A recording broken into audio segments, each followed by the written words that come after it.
మహారాష్ట్రలోని పాల్ఘర్ జిల్లాలో 76,000 కోట్లతో వధావాన్ పోర్ట్ ప్రాజెక్టు ప్రధాని నరేంద్ర మోడీ శంకుస్థాపన చేసి దేశంలోనే అతిపెద్ద కంటైనర్ పోర్టు అవుతుందన్నారు.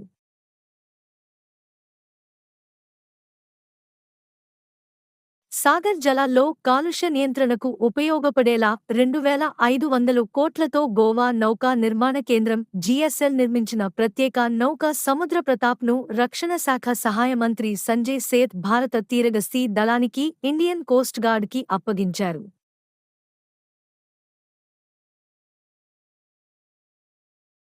కేంద్ర మహిళా శిశు అభివృద్ధి శాఖ మంత్రి అన్నపూర్ణాదేవి షీ బాక్స్ పోర్టల్ను ప్రారంభించారు. పని ప్రదేశాల్లో మహిళల వేధింపులపై బాధితులు షీ బాక్స్ పోర్టల్లో ఫిర్యాదులు చేయవచ్చు.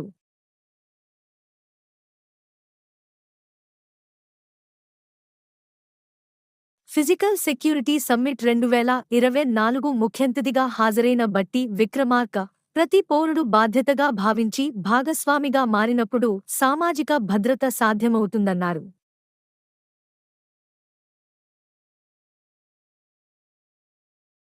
భారత్ పరిజ్ఞానంతో అభివృద్ధి చేసిన ఐఎన్ఎస్ అరిఘాత్ అణు జలాంతర్గామి భారత జాతికి రక్షా కవచంగా నిలుస్తుందని రక్షణ శాఖ మంత్రి రాజ్నాథ్ సింగ్ పేర్కొన్నారు.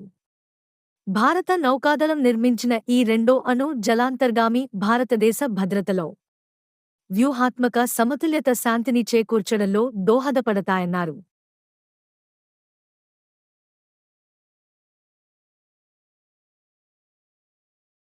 కేంద్ర పారిశ్రామిక భద్రతా దళం సిఐఎస్ఎఫ్ డైరెక్టర్ జనరల్ డీజీగా 1990 బ్యాచ్ ఐపీఎస్ అధికారి రాజ్వీందర్ సింగ్ భట్టీకి కేంద్రం అవకాశం కల్పించింది.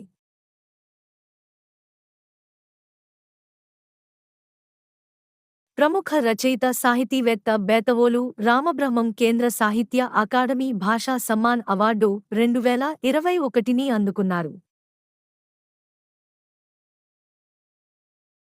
దేశంలోనే అత్యధిక సంపద కలిగిన వ్యక్తిగా మళ్లీ గౌతమ్ ఆదాని నిలిచారని హురున్ ఇండియా రిచ్ లిస్ట్ 2024 తెలిపింది.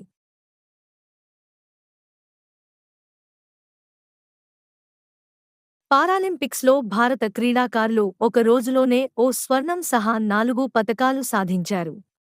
యువ షూటర్ అవని లేఖరా పసిడి గెలిచి వరుసగా రెండోసారి పారాలింపిక్స్లో స్వర్ణం సాధించిన తొలి భారత అథ్లెట్గా రికార్డులకెక్కింది. షూటింగ్లోనే మనీష్ నర్వాల్ రజతం, మోనా కాంస్యం, ఒక 100 మీటర్ల పరుగులో ప్రీతి పాల్ కంచు పతకం సాధించింది.